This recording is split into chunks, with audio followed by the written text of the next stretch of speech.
Friends, good morning. இன்னைக்கு வந்து September 15th என்னோட பெரிய பையன் ashwanthக்கு பர்த்டே. ஸோ இந்த vlogல வந்து அவனோட பர்த்டே செலிப்ரேஷன் தான் நம்ம பார்க்க போகிறோம். ரொம்ப கிராண்டான செலிப்ரேஷன்லாம் கிடையாது, ஒரு சிம்பிளான செலிப்ரேஷன் தான். ஸோ இன்னைக்கு பர்த்டே அப்படின்றதுனால ஃபேமிலியோட நாங்கள் இயர்லியராகவே எந்திரிச்சிட்டோம். நான் மார்னிங் பிரேக்ஃபாஸ்ட்டுக்கு வந்து பாசிப்பருப்பு, பச்சரிசி, தினையரிசி 3 சேர்த்து நான் பொங்கல் பண்ணிட்டேன். இதுக்கு சைடிஷ் பார்த்தீங்கன்னா சாம்பார் சட்னி தான் வச்சோம். எங்கள் வீட்டில் எப்பயுமே பொங்கல்னாலே வடை இருக்கணும். ஸோ அதனால் மார்னிங் பிரேக்ஃபாஸ்ட்டுக்கு வடையும் பண்ணியாச்சு. இன்றைக்கி லஞ்ச் எதுவும் நான் பெருசாக பண்ணலை, ஏன்னா கோயிலுக்கு போகிற வேலை இருக்குது அப்படின்றதுனால சிம்பிளாக மார்னிங் பிரேக்ஃபாஸ்ட்டோடு விட்டாச்சு. குழந்தைங்களுக்கு வந்து லஞ்சுக்கு பொங்கல் கொடுத்து விட்டா சாப்பிட்ருவாங்க. ஸோ அதனால் பிரேக்ஃபாஸ்ட்டுக்கு வந்து லஞ்சுக்கு வந்து நான் பொங்கலே வந்து பேக் பண்ணி கொடுத்தாச்சு. இப்போல்லாம் வந்து என்னோட ஜென்ரேஷன்லலாம் வந்து பர்த்டேக்கெலாம் நாங்கள் சாக்லேட் மட்டும்தான் கொடுப்போம். ஆனால் இப்போல்லாம் வந்து சாக்லேட் ப்ளஸ் அது கூட ஏதாவது கிஃப்ட்டும் சேர்ந்து கொடுக்குறாங்க. அஸ்வந்தரியானும் இன்னைக்கு என் ஃப்ரெண்டுக்கு பர்த்டேமா பென்சில் கொடுத்தான், ரப்பர் கொடுத்தான், அந்த மாதிரி ஏதாவது கொண்டுட்டே வந்துட்டே இருப்பாங்க. ஸோ நம்ம வந்து ஒரு டிஃப்ரெண்ட்டாக நம்ம க்ரையான்ஸ் கொடுக்கலாம் அப்படின்னு சொல்லிட்டு அவங்க கிளாஸில் வந்து 40 மெம்பர்ஸ். ஸோ 40 மெம்பர்ஸ்க்கு வந்து க்ரையான்ஸ் நாங்கள் வாங்கினோம். அந்த சின்ன க்ரையான்ஸ் இருக்கும்ல, 12 rupeesக்கு 12 கலர் இருக்கும்ல, அந்த க்ரையான்ஸ் வாங்கி நான் கொடுத்து விட்டேன். ஸோ அவனுக்கு தெரியாது நான் அந்த கிஃப்ட்டு கொடுக்க போகிறேன் அப்படின்றது, சர்ப்ரைஸ். ஏன்னா ரியானும் இருக்கான், அப்போ எனக்கும் கொடுங்க அப்படின்ற மாதிரி கொஞ்சம் குழந்தைங்கள ஸோ டிஸ்டர்ப் ஆவாங்க அப்படின்றதுனால சர்ப்ரைஸாக வச்சுருக்கோம். ஓகேவா, சாக்லேட்டும் இதில் வந்து கிஃப்ட் இருக்கு. ஓகே, எல்லாருக்கும் அந்த ஸ்கூலில் போய் பாரு. ஓகேவா, கிஃப்ட் இருக்கு, போய்வா எல்லா ஸ்டூடெண்ட்ஸ்க்கும் கொடுத்துரு. ஓகே, இதெல்லாம் அஸ்வந்த் கொடுக்கும்போது ரியான் பார்த்துட்டே இருந்தான். எனக்கு பாவமாக இருந்துச்சு. ஏன்னா அஸ்வந்தை விட ரியானுக்கு ரொம்ப பிடிக்கும். பர்த்டேக்கு வந்து எல்லாத்துக்கும் சாக்லேட் கொடுக்கணும், கிஃப்ட் கொடுக்கணும் அப்படின்றது ரொம்ப பிடிக்கும். ஆனால் ஏப்ரல் அவனுக்கு பர்த்டே வர்றதுனால ஸ்கூல் லீவாக இருக்கும். ஸோ அதனால ஸ்கூலுக்கு நல்ல ட்ரெஸ் கூட போட்டு போக முடியாது. பேப்பர் காசா? அவங்க டேடி கிட்ட ஆசீர்வாதம் வாங்கினதுனால 2 பேருக்கும் 100 rupees கொடுத்தாங்க. நான் கொடுக்குற காசெல்லாம் நீங்கள் உண்டியல்ல போட்டு வைக்கணும்னு சொல்லி கொடுத்துருக்கேன். எது கஷ்டம் அந்த காசை உண்டியல்ல போட்ட?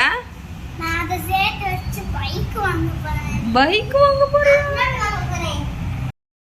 ஆக்சுவலாக நாங்கள் என்ன பிளான் பண்ணியிருந்தோம்னா, குழந்தைங்க 2 பேரையும் கோயில் கூட்டிகிட்டு போயிட்டு வந்ததுக்கப்புறம் 2 பேருக்குமே யூனிஃபார்ம் மாட்டி ஸ்கூலுக்கு அனுப்பிடலாம். ஏன்னா அவன் இவன் யூனிஃபார்மில் போவான், இவன் கலர் ட்ரெஸ்ஸில் போவான், கொஞ்சம் கஷ்டமாக இருக்கும் அப்படின்றதுனால. ஆனால் 8 o'clock அஸ்வந்த் ஸ்கூலுக்கு போகணும். ஸோ லேட் ஆகிடுச்சு. நானும் என்னோட ஹஸ்பண்ட் மட்டும்தான் கோயிலுக்கு போனோம். எங்கள் வீட்டு பக்கத்தில் வந்து ஒரு சிவன் கோயில் இருக்குது, ரொம்ப ஃபேமஸான கோயில். அப்பையிலேருந்து இப்போ வரைக்குமே இந்த கோயில் சீன்ஸ் எல்லாமே இந்த கோயிலில் தான் எடுப்பாங்க. ரொம்ப ஃபேமஸான கோயில். ஸோ நானும் என்னோடய ஹஸ்பண்டும் மட்டும் நாங்கள் போயிட்டு பையன் பேரில் அர்ச்சனை பண்ணிட்டு வந்தோம். கோயிலில் பெருசாக வந்து கூட்டம்லாம் கிடையாது, ரொம்ப அமைதியாக இருந்துச்சு. எனக்கு கிளைமேட்டும் வேறு கொஞ்சம் பீஸ்ஃபுல்லாக இருந்துச்சு, ரொம்ப வெயில் இல்லாமல். ஸோ நல்லா சாமி பார்த்துட்டு வந்துட்டோம். வர வழியில் நெய்பர்ஸ்க்கெலாம் கொடுக்குறதுக்காக ஏதாவது ஸ்வீட் பண்ணலான்னு பக்கத்தில் உள்ள கிரே சூப்பர் மார்க்கெட்டுக்கு போயிட்டு பைனாப்பிள் கேசரி பண்ணுறதுக்காக பைனாப்பிள் வாங்க போனோம். ஆனால் அங்கே பார்த்தீங்கன்னா எல்லாமே வெறும் காயாக இருந்தது. ஸோ கேசரிக்கு தேவையான மித்த திங்ஸ் எல்லாம் வாங்கிட்டு பக்கத்து கடையிலேயே நம்ம வந்து பழம் வாங்கிக்கலாம் அப்படின்னு சொல்லிட்டு தேவையானதை மட்டும் எடுத்துகிட்டு வந்துட்டோம். ஸோ இன்றைக்கி அஸ்வந்த் பர்த்டேக்கு பைனாப்பிள் கேசரி தான் பண்ண போகிறேன். இதை ஆல்ரெடி நான் யூடியூப்பில் பார்த்து தான் கற்றுக்கிட்டேன். நான் ஜூஸ் கப்பில் தான் ரவையை மெஷர் பண்ண போகிறேன். இந்த ஜூஸ் கப்பில் 1 கப் வந்து நான் ரவை எடுக்க போகிறேன். 1 கப் ரவைக்கு 1/2 கப் கடலெண்ணெய் எடுத்திருக்கேன். அடுத்த 1/2 கப் வந்து நான் நெய் எடுத்துக்க போகிறேன். ஸோ 1 கப் ரவைக்கு 1 கப்பு ஆயில், நெய் 2 சேர்ந்து மிக்சிங் நான் எடுத்திருக்கேன். இப்போ 2ஐயும் வந்து இப்போ நம்ம மெல்ட் ஆக்கிடலாம். ஒரு பேன் வந்து சூடானதுக்கப்புறம் இந்த மிக்சிங்கை ஊற்றி நல்லா மெல்ட் பண்ணிடுறேன்.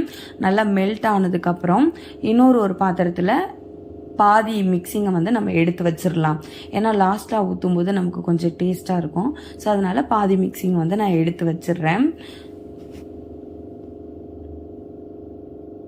ஸோ இப்போ இந்த நெய்யில் வந்து கொஞ்சமாக முந்திரி, கிறிஸ்மஸ் அதை வந்து வறுத்துடலாம். நல்லா கோல்டன் கலரில் வர வரைக்கும் நம்ம அதை வறுத்துடலாம். கொஞ்சம் முந்திரி அதிகமாக போட்டுட்டோம்னா நமக்கு நல்லா டேஸ்ட்டாக இருக்கும். ஸோ அதனால் கொஞ்சம் முந்திரி அதிகமாகவே நான் போட்டிருக்கேன். நான் 1 கைப்பிடி முந்திரி போட்டிருக்கேன். ஸோ இப்போ அதை நம்ம தனியாக எடுத்து வச்சிடலாம். தனியாக எடுத்து வைக்கிறதுனாலும் எடுத்து வச்சுக்கலாம், இல்லை அப்படியேயும் நம்ம ரவையை கொட்டிடலாம். ஸோ நான் கொஞ்சம் தனியாக எடுத்து வச்சுக்கிறேன். ஏன்னா எனக்கு கொஞ்சம் கருகிருமோன்னு கொஞ்சம் பயமாக இருந்துச்சு, அதனால் நான் எடுத்து வச்சிடறேன். ஏன்னா ஃபஸ்ட் டைம் நான் இப்போ தான் செஞ்சுருக்கேன். இதுக்கு முன்னாடி என்னோடய ஹஸ்பண்ட் இதை செஞ்சு கொடுத்துருக்காங்க, நான் சாப்பிட்டேன். ஸோ நல்லா டேஸ்ட்டாக இருந்தது, அதனால் இந்த தடவை நான் செய்கிறேன் இந்த ரெசிப்பியை. ஸோ நான் தனியாக எடுத்து வச்சுட்டேன். இப்போ ஜூஸ் கப்பில் 1 கப் நான் ரவை எடுத்துக்க போகிறேன். ரவையை வந்து டைரெக்டாக நான் வறுத்தெல்லாம் எடுத்து வச்சுக்கல, நான் டைரெக்டாகவே இப்போ நான் இந்த நெய்யில் விட்டு தான் நான் வறுக்க போகிறேன். ஸோ நல்லா வந்து குருணையாக அதாவது சில ரவையெல்லாம் பார்த்தீங்கன்னா பிசு பிசுன்னு இருக்கும். ஸோ நம்ம வந்து பிசு பிசுன்னு வராததுக்கு நல்லா வறுத்துறணும். இந்த நெய்யிலே வந்து நான் ரவையை நல்லா வறுத்துக்க போகிறேன். ஸோ நல்லா வறுத்துறணும். அப்போனா தான் பிசு பிசுன்னு இருக்காது, நல்லா உதிரி உதிரியாக இருக்கும்.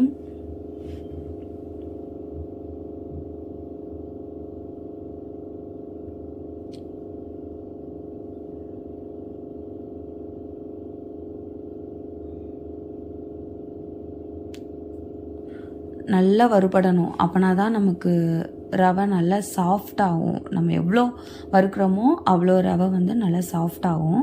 ஸோ இப்போ நம்ம வறுத்து வச்சுருக்கிற முந்திரியையும் இது கூட சேர்த்துடலாம். நம்ம முந்திரியை தனியாக எடுக்கவே தேவையில்லை. ஆனால் எனக்கு கொஞ்சம் பயமாக இருந்தது கறியிருமோன்னு. ஸோ நம்ம வறுத்துக்கிட்டே இருக்கணும், அடி பிடிக்காத அளவுக்கு. அடி பிடிச்சா கொஞ்சம் டேஸ்ட்டு மாறிடும், அதனால் வறுத்துக்கிட்டே இருக்கணும். நான் 1 கப் ரவைக்கு 1 கப் சர்க்கரை எடுத்திருக்கேன். ஸோ எனக்கு கொஞ்சம் சர்க்கரை பிடிக்காது அப்படின்றதுனால நான் கொஞ்சம் கம்மியாக எடுத்திருக்கேன். ஆனால் 1 கப் ரவைக்கு 1 கப் சர்க்கரை தான் போடணும். ஸோ போட்டுட்டு நல்லா சர்க்கரை மெல்ட் ஆகிற வரைக்கும் நம்ம வறுத்துடலாம். அப்படியே கொஞ்சம் விட்டால் கூட நமக்கு அடி பிடிச்சிரும். அதனால் கொஞ்சம் சிம்லேயே வச்சு நம்ம வறுத்துக்கலாம். பாத்திரம் கொஞ்சம் கனமான பாத்திரமாக இருந்தால் நம்ம ஹை ஃப்ளேமில் வச்சுக்கலாம். ஆனால் என்கிட்ட வந்து பாத்திரம்லாம் பெருசாக இல்லை. ஏன்னா நாங்கள் வந்து கொஞ்சம் பாத்திரம் தானே இங்கே எடுத்துகிட்டு வந்திருக்கோம். அதனால் பெருசாலாம் இல்லை, அட்ஜஸ்ட் பண்ணி தான் நான் சமைச்சிக்கிட்டு இருக்கேன். அதனால் இப்போயுமே அட்ஜஸ்ட் பண்ணி தான் சமைக்கிறேன். பெருசாக மெஷரிங்க்கெலாம் ஒன்றும் இல்லை. ஸோ அந்த கப்பில் நான் வந்து மெஷர் பண்ணிக்கிட்டேன். இது ஜூஸ் கப் ஆக்சுவலாக. ஸோ ஜூஸ் கப்லேயே நான் மெஷர் பண்ணிட்டேன். ஸோ நல்லா வந்து அடிப்பிடிக்காத அளவு நம்ம வறுத்துட்டே இருக்கணும். இல்லாட்டா கொஞ்சம் விட்டால் கூட அடிப்பிடிக்க ஆரம்பிச்சிரும். பாத்திரம் கொஞ்சம் லைட் வெயிட்டு தான், ரொம்ப கனமான ஹெவியான பாத்திரம்லாம் கிடையாது. ஸோ நான் வந்து கலர் பவுடி எதுவுமே நான் சேர்க்கலை. இதில் நான் கலருக்காக குங்குமப்பூ மட்டும்தான் நான் சேர்த்துருக்கேன். குங்குமப்பூ வந்து ஒரு நல்ல ஃப்ளேவரை கொடுக்கும். ஸோ அதனால் கலர் பொடி சேர்க்காம நான் குங்குமப்பூ சேர்த்துருக்கேன். கலர் பொடி இருந்தால் கலர் பொடி சேர்த்துக்கலாம். குங்குமப்பூ வந்து நல்ல ஃப்ளேவர் கொடுக்கும். ஸோ அதனால் நான் குங்குமப்பூ சேர்த்துருக்கேன். நல்லா அடிப்பிடிக்காத அளவுக்கு நம்ம கிண்டி விட்டுட்டே இருக்கணும். ஸோ இல்லாட்டா அடிப்பிடிச்சிச்சுன்னா நமக்கு டோட்டலாக வந்து நமக்கு டேஸ்ட்டே மாறிடும். ஸோ இப்போ நான் வந்து பைனாப்பிள் வந்து குட்டி குட்டியாக சாப் பண்ணி வச்சுருக்கேன். ரொம்பவும் பைனாப்பிள் போட்டுறக்கூடாது. அந்த ஃப்ளேவருக்காகவும் கொஞ்சம் நான் பல்லில் தட்டுப்படுறதுக்காகவும் நான் கொஞ்சமாக வந்து பைனாப்பிள் போட்டிருக்கேன்.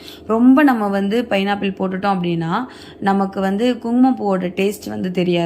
ஸோ எனக்கு இந்த பாத்திரம் பத்தலை. ஸோ நான் வேறு பாத்திரம் மாற்றிக்கிட்டேன். ஏன்னா எங்ககிட்ட கொஞ்சம் பாத்திரம் தானே இருக்குது, அதனால் என்கிட்ட பாத்திரம் பத்தலை. ஸோ அதே பாத்திரத்திலே செய்கிறதா இருந்தால் 1 கப் ரவைக்கு 2 கப் சுடுதண்ணி ஊற்றணும்.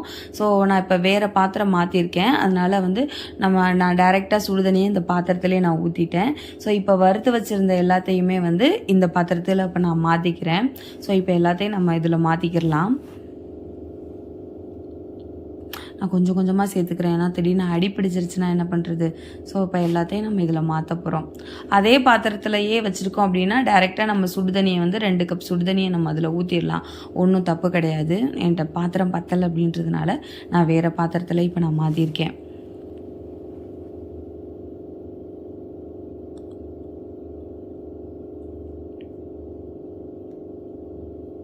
ஸோ இப்போ எல்லாத்தையும் நம்ம இதில் சேர்த்ததுக்கப்புறம் நம்ம இப்போ மூடி வச்சிடணும். ஆனால் இப்போ என்கிட்ட மூடியும் கிடையாது. ஸோ அதனால் நான் மிக்ஸ் பண்ணிக்கிட்டே இருக்கேன். மூடி விட்டு நம்ம ஒரு 5 மினிட்ஸ் விட்டோன்னா நல்லா குக் ஆயிரும். பட் என்கிட்ட மூடி இல்லைல்ல. ஸோ இதுக்கு இந்த பாத்திரத்துக்கு ஏற்ற மாதிரி என்கிட்ட மூடி இல்லை. ஸோ அதனால் நான் மிக்ஸ் பண்ணி விட்றேன். ரவை நல்லா தண்ணியெல்லாம் வற்றி குக் ஆனதுக்கப்புறம் நான் ஃப்ளேவருக்காக 2 ட்ராப், ஸோ 2 ட்ராப் வந்து பைனாப்பிள் எசன்ஸ் நான் சேர்த்துக்கிறேன். சும்மா ஃப்ளேவருக்காக சேர்த்துருக்கேன். ஸோ நல்லா மிக்ஸ் பண்ணிடலாம். இப்போ நம்ம எடுத்து வச்சுருக்கோம் பாருங்கள் அந்த எண்ணெய் மிக்சிங். ஸோ அதை வந்து லாஸ்ட்டாக வந்து நான் ஊற்றுறேன். அப்போ தான் நமக்கு ஒரு நல்ல ஃப்ளேவர் கொடுக்கும். எப்பயுமே ஸ்வீட்டுக்கு வந்து சுகர் சேர்த்ததுக்கு அப்புறம் ஒரு 5 மினிட்ஸ் கழித்து 2 பிஞ்ச் நம்ம வந்து உப்பு போடணும். அப்போனா தான் அந்த சுகரை வந்து அதை என்ஹான்ஸ் பண்ணி காட்டும். ஸோ எடிட்டிங்கில் அது போயிடுச்சு. ஆக்சுவலாக நான் 2 பிஞ்ச் நான் உப்பு போட்டிருக்கேன். நானும் எந்தெந்த மூடியெல்லாம் வச்சு மூடி பார்க்குறேன், எதுவுமே செட் ஆகலை. ஸோ நம்ம நல்லா ஒரு மூடி போட்டு ஒரு 5 மினிட்ஸ் நம்ம விட்டுட்டோம் அப்படின்னா அந்த எண்ணெயும் அந்த சாரி கடலெண்ணெயும் நல்லா அந்த ரவை அப்சர்வ் பண்ணி நல்லா சாஃப்டாகவும் நல்லா டேஸ்ட்டாகவும் இருக்கும். ஸோ நான் வந்து சிம்பிளாக ஏதாவது மூடி ரெடி பண்ணி நான் மூடிடுவேன், அப்படியெல்லாம் விட்டுற மாட்டேன். லாஸ்ட்டாக வந்து ஏலக்காய் தூவி நம்ம மூடி போட்டு மூடி வச்சிடலாம். ஸோ அவ்வளோதான், பைனாப்பிள் கேசரி ரெடி ஆயிடுச்சு. இப்போ அஸ்வந்த் வந்ததுக்கப்புறம் எங்கள் நெய்பர்ஸ்க்கெலாம் வந்து இதை ஷேர் பண்ணி கொடுக்கணும், அதுதான் எங்களோட வேலை. ஸோ அஸ்வந்த் வந்ததுக்கப்புறம் நம்ம ஷேர் பண்ணி கொடுக்கலாம். இப்போ ஹஸ்பண்டு கொடுத்து இதை டேஸ்ட் பார்க்க சொல்லலாம். எங்கள் அத்தை கிட்ட தான் டேஸ்ட் பார்க்க கொடுப்பேன்.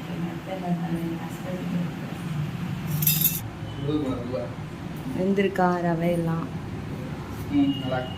டேஸ்டாக இருக்கும். ஸோ அவ்வளோதான், பைனாப்பிள் கேசரி ரெடி. ஸோ அடுத்த ஒரு வீடியோவில் பார்க்கலாம். பாய்.